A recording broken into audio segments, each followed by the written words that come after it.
So, ang buong akala natin, mga sangkay, na tapos na po itong init ng panahon ngayon na nararanasan ng Asia, yung tinatawag na heatwave, pero hindi pa pala tapos.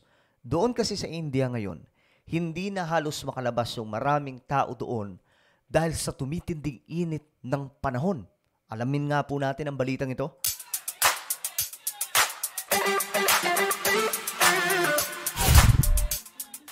What's up mga sangkay? This is me, Sangkay Janjan. I'm back. At alam nyo, medyo nakakabahala po itong nangyayari ngayon sa ating mundo. No, kung yung ibang mga lugar, binabaha, binabagyo ng husto, mga sangkay, lumulubog na po sa tubig. Ngayon naman, ang India. No? Ang India po nakakaranas ng matinding heat wave. At halos hindi na daw po makalabas yung maraming mga tao doon. Yung mga park nila, wala na mga tao. Yung kakalsadaan, wala na daw pong tao. Dahil po sa sobrang init ng panahon. Imagine, mga sangkay. Pag-usapan po natin yan. Anyway, pag-subscribe po muna yung ating YouTube channel. 1.22 million subscribers na po tayo dito sa YouTube. Talagang parami po tayo ng parami, no? So, kung hindi ka pa po nakakapag-subscribe, i-subscribe muna po yung ating channel. Tapos i-click nyo yung bell at i-click nyo po yung all. Okay? Huwag kalilimutan mga sangkay para mapabilang ka po sa mahigit 1 milyon na mga subscribers dito sa YouTube natin. Sa mga nanonood sa Facebook, syempre, magpapatalo ba kayo? I-follow nyo po yung ating Facebook page. Okay? Ngayon, ito po yung balita mga sangkay. India. Halos, kumbaga, ang pagkakaano dito, pagkaka-explain, pagkakaano nila, elaborate, parang kumukulo na daw po yung init ng panahon doon sa India. Medyo nakakakilabot kung iisipin. Sabi po dito, halos wala na daw pong lumalabas sa kakalsadahan. Tingnan po natin ang report. Alam niyo, okay rin, no, na ibabalita po natin yung mga ganitong klaseng event. Ako lang ata po yung gumagawa ng vlog ng international eh. Diba? Ang tindi po. Pang world class po yung ating channel kasi naibabalita po natin dito yung mga kaganapan sa ating mundo. Ako lang siguro yung gumagawa ng content na ganito. Okay, tuloy natin. Imagine a city at 50 degrees Celsius. Entire neighborhoods resemble ghost towns. 50 oh? 50 degree. Nainit ng panahon. Ganyan po alala doon po sa India. Pavements are empty, parks are quiet, school playgrounds are silent. Grabe. Yung park, kalsadahan, playground, tahimik. Wala nang pumupunta. Wala nang lumalabas. Dahil po sa sobrang init ng araw po doon. Nobody with a choice ventures outside. Sounds dystopian? Well, that's what life looks like in some parts of India. So, sa ibang part ng India, ganito daw po ang situation. West Rajasthan has recorded 50 degrees Celsius. That's halfway to boiling temperatures. It is staggering, but not unusual. Across the state, temperatures are exceeding 46 degrees, much like Delhi, Uttar Pradesh, Haryana, Punjab, and Gujarat. Oh, ito yung mga lugar, mga sangkay, naka-red. Diba? Ito yung mga lugar na tinamaan, mga sangkay, ng ganung klaseng init. Ang pagkakaalam ko sa Pilipinas din nangyari ito. Umabot po tayo ng 50 plus. Mataas na po yun sa summer po nangyari. Pero ito kasi sa India, mga sangkay, naku po. इस हद तक गर्मी है इससे भी हम माप सकते हैं. The way it has become extremely difficult for us to work on the border is enough to know about the scorching heat. Maging ito mga to, security force, nahihirapan magtrabaho dahil nga po sa sobrang init ng panahon. As the temperature rises, our primary work with iron rods becomes very challenging as they heat up, making it difficult for us to work. Yung kanilang trabaho daw po, hirap na mga sangkay isagawa dahil nga po sa init ng panahon. In order to fill our stomach, something must be done. The problem is not limited to states on red alert. Other places which have cooler summers are recording all-time high temperatures. Grabe, naka-red alert po sila, mga sangkay. There's a heat wave in Kashmir. In Jammu and Kashmir, temperatures are 7 degrees above normal. In some parts, they hit 34 degrees, breaking a 43-year-old record. So how is everyone coping? Well, some are beating the heat by getting creative.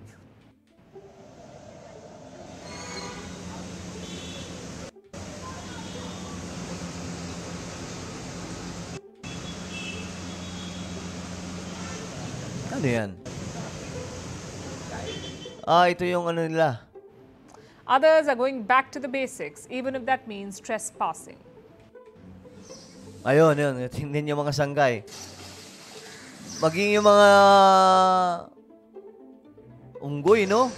Nagsiswimming na. Sa sobrang init ng panahon. Pambira. Wala, sobrang init po talaga ng panahon. Pero dito sa atin, medyo kumalma yung init eh. Dito sa Metro Manila, pero yung ibang lugar dito sa Pilipinas, ganun pa rin. Mainit pa rin po talaga yung panahon. Akala ko nga tapos na eh.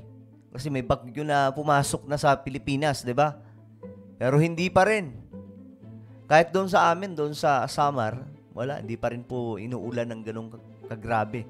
Akala ko nga uulanin po sila ng husto kasi di ba dumaan po yung bagyong Aghon. Yung pala, hindi pa rin sila ganon katindi inulan. Wala pa rin talaga mga sangkay.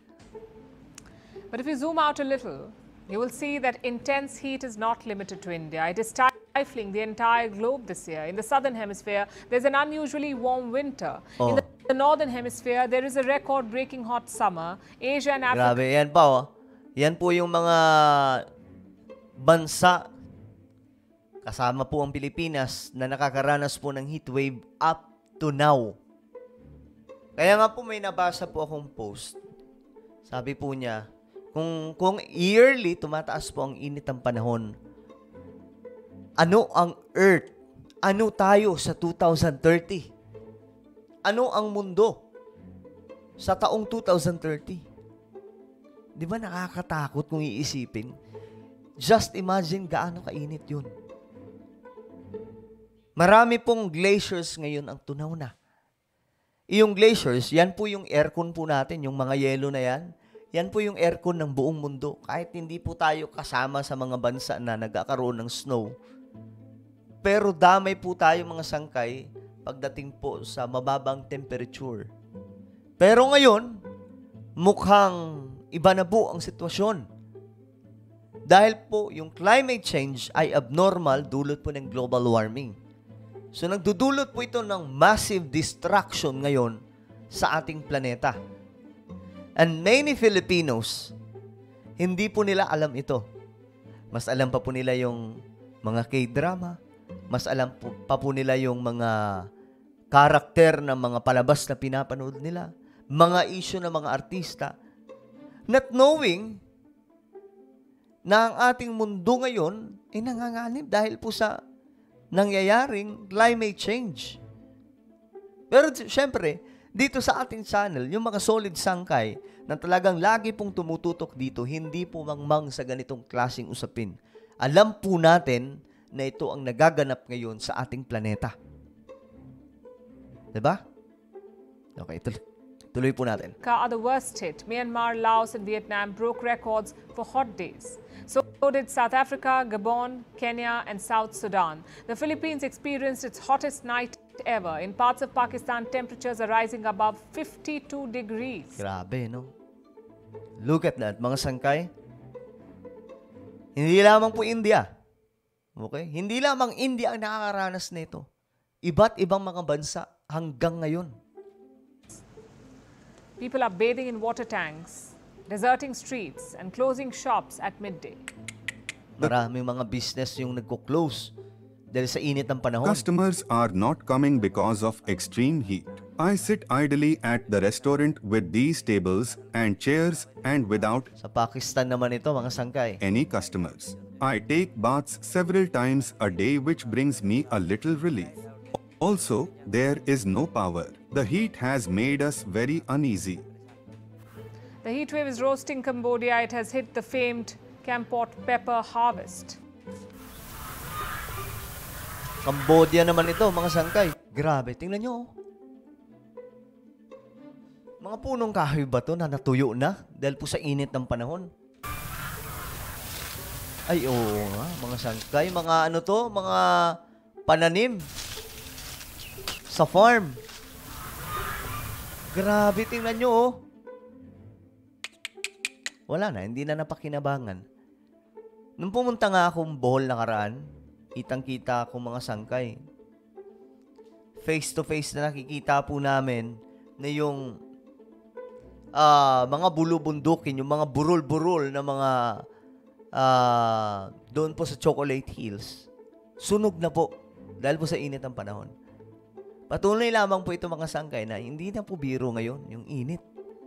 Noon mga sangkay nagkakaroon lamang po ng sunog sa mga kagubatan kapag ka nagkakaroon ng deforestation o kaya nagkakaingin. Pero ngayon mga sangkay, normal na po itong nangyayari na kusang nasusunog po yung mga kagubatan. 'Di ba? I feel so sad, but I don't know what to do. It is a natural disaster. I don't know how to keep the plants alive. Grabe. We prepared. We know about climate change. We stored water. We built roofs to protect our peppers from the hot weather. But it was not enough. Grabe, no? Ready sila eh. Alam po nila kasi yung climate change. Pero hindi pa pala sapat yung kanilang paghahanda. Well, ito na po ang nangyayari ngayon sa ating mundo. Dulot po ito ng kagagawan din po ng tao. Tao yung sumira sa kalikasan. Ngayon, tayo po yung binabalikan ng kalikasan. In Thailand, corals are turning white. Ito, sa Thailand. Yung corals naman, apektado din ng init ng panahon.